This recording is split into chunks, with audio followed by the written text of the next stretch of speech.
خوش آمدین دوست عزیز به اولین درس از پروگرام فوق العاده پرکاربرد و اساسی و گرافیکی 3D Max. امیدوار هستم که همه شما دوستای عزیز خوب و جور و صحتمند و کاملا سر حال باشید و خوشحال باشید. دوست عزیز میخوایم که در این بحث 3D Max برای شما دوست عزیز معرفی بکنم که ما توسط 3D Max چی کارا کرده میتونیم و در کدام ابعاد از 3D Max میتونیم استفاده اعظمی داشته باشیم و باید براتون بگم دوست عزیز که 3D Max یک برنامه گرافیکی و فوق العاده پرکاربرد و اساسی می باشه و فوق العاده قدرتمند که شما میتونید توسط این برنامه هر آنچه که در ذهنتان به شکل تصوری وجود داره یا هر آنچه که در طبیعت وجود داره شما میتونید به شکل 3D بسازین، به شکل واقعی مدلش بسازین و یک دید داشته باشین و کاربرد اساسی 3D Max هم در بخش انیمیشن سازی می باشه که شما میتونید انیمیشن سازی بکنین، مثلا گیم به شکل گیم سازی میتونین انیمیشن سازی بکنین که بعدا براتون تشریح خواهد کردم. برای از اینکه دوست عزیز ما بفهمیم به شکل واضح تر که ما توسط این برنامه واقعا چی کارا کرده میتونیم و چی کارا رو انجام داده میتونیم، میریم یک بار با هم میبینیم و برمیگردیم.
خب دوست عزیز، قسمی که شما مشاهده کردین ما واقعا خیلی کارهای جالب و کارهای شیرین و با مزه توسط 3D Max میتونیم انجام بدیم و ببینیم. برای که 3D Max از یوتیوب چینل ما مشاهده بکنین،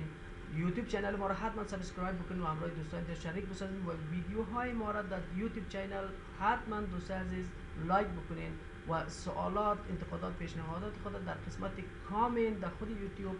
مطرح بسازین تا زودترین وقت بتونید که جواب دریافت بکنید. دوست عزیز میپردازیم با معرفی برنامه 3D Max که شما کارکردش یک مقدار مشاهده کردیم. وقتی که ما برای اولین بار 3D Max خود باز میکنیم به یک قسم یک چهره 3D Max مواجه میشیم که ببینید 4 تا ویو پورت می داشته باشیم. به این شکل هر ویو پورت برای ما یک نمای مشخصی از آبجکت خود وقتی که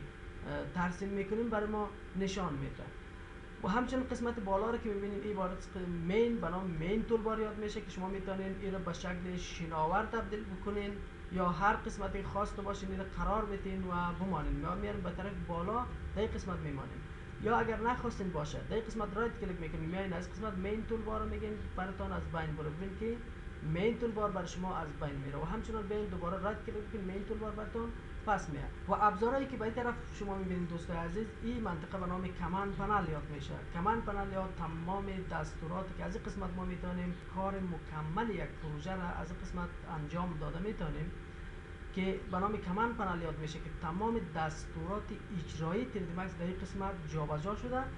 در این قسمت رایت کلیک بکنید میایید کمان پنل کلیکش پس کنید ببینید که کمان پنل شما از قسمت گم میشه و اگر دوباره به کمان پنل خود کلیک بکنید کمان پنل ببینید که به این شکل پس میاد. و همچنین دوستان از قسمت بیاین به طرف پایین ریبون هم بگین نباشه، ریبون نیست، و یا بیاین کمان پنل نباشه یا میگین که مین تول بار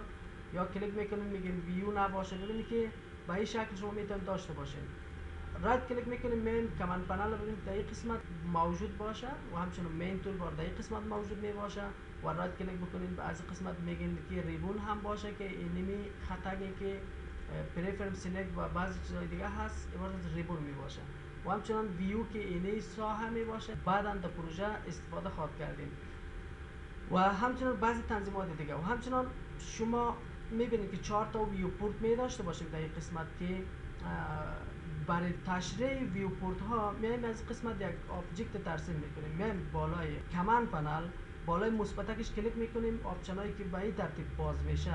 آپشن اولی به نام جیومتری می باشه بالا از کلیک میکنیم تمام آبجکت های سه‌بعدی یا 3D ما در این قسمت موجود می باشه که اولش باکس است باکس از این قسمت انتخاب میکنیم میایم دوست از وقتی که در این قسمت کلیک میکنیم بدون اینکه ماوس خود رها بکنیم ماوس خود حرکت میتیم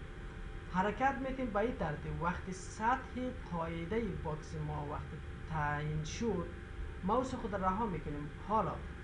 یا به طرف بالا یا به طرف پایین حرکت میکنیم که ارتفاع باکس ما تعیین شود و همچنان شما ببینید وقتی ما یک باکس ترسیم میکنیم از خود ویو پورتی که ما ترسیم کردیم به شکل 3D و همچنان ویو پورت این قسمت و ویو پورت این قسمت میبینیم که ارتفاع بالا میره اما از این هیچ تغییر سرش نمیره چون این که از تاپ است تاپش بر ما نشان میده یا بالایش بر ما نشان میده چون ما سطح قاعده از این تعیین کردیم فعلا این دیگه تغییر بر ما نمیخوره و این نمای لفت و همچنان نمای فرانتش می باشه که همزمان با بلند رفتن ارتفاع بر ما بلند میره با این شکل کلیک میکنیم رایت کلیک از دستور خارج میشیم ویو پورتی که ما در این قسمت ترسیم خود انجام دادیم دوستان عزیز ویو پورت پرسپکتیو می باشه یا ویو پورت می باشه که ما آبجکت خود به شکل سه‌بعدی دیده میتونیم به شکل 3D دیده میتونیم و همچنین ویو پورت این قسمت که از شما در این قسمت توجه کنید که فرانت است یعنی از فرانت آبجکت خود دیده میتونیم و همچنان در این قسمت شما ببینید تاپ است از تاپ آبجکت خود یا از بالای آبجکت خود دید می داشته باشیم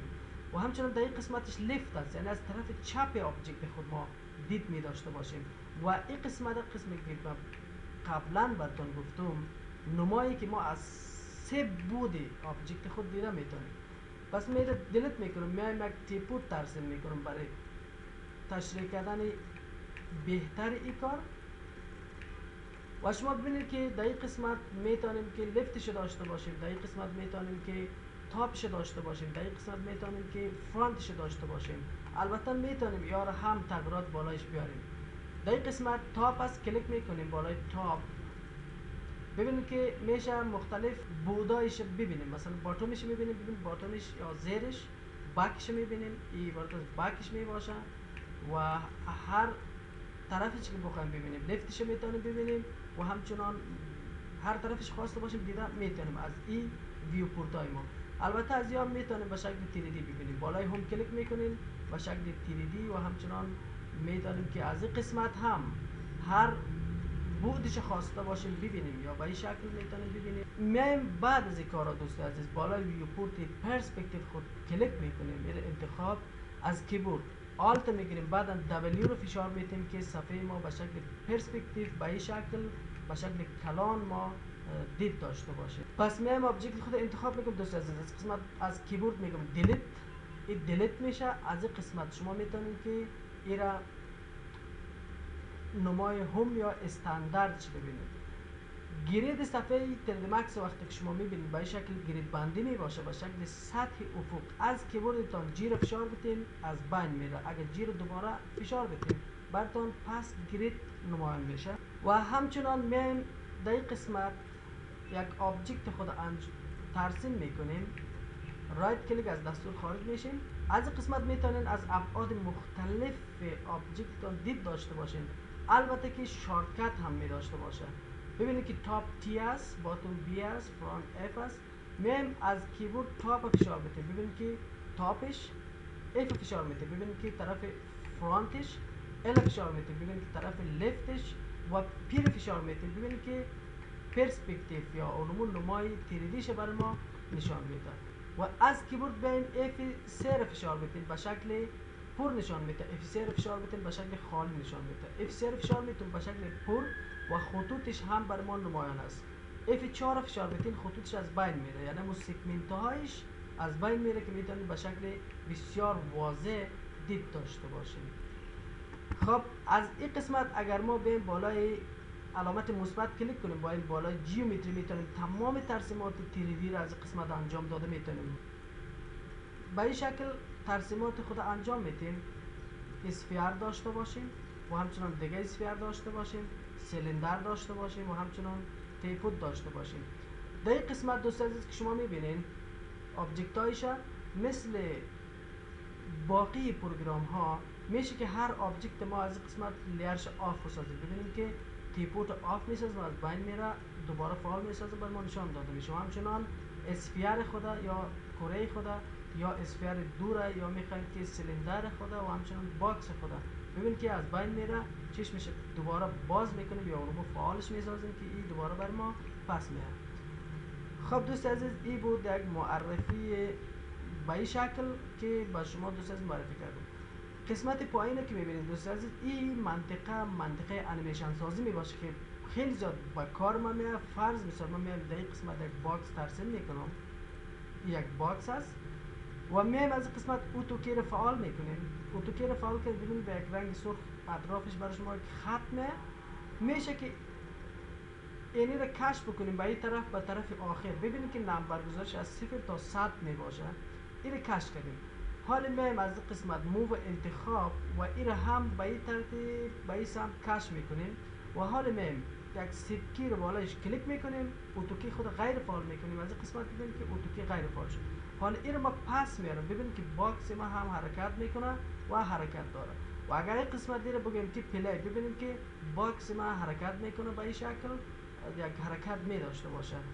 دوست عزیز این بر انیمیشن سازی وقتی که شما میخواید یک موتر بعد که یک سرک دیزاین میکنید، یک سرک تا مدل یک موتر میمونه، میخواید که موتر شما حرکت داشته باشه، با اون قسمت خیلی زیاد استفاده میشه. باقی کارهای تنظیمات در ویدیو بعدی ببینید باشید دوست عزیز. برای اینکه ویدیوهای ما رو هر روز ببینید چینل یوتیوب ما رو حتما سبسکرایب بکنید و برای دوستانتان شریک بسازید و برای حمایت از ما ویدیوهای ما رو لایک بکنید و سوال جواب پیشنهاد انتقاد که داشتین در قسمت کامل من همراه ما شریک بسازید. روزتان خوش، خدا نگهدار تا ویدیوی بعدی.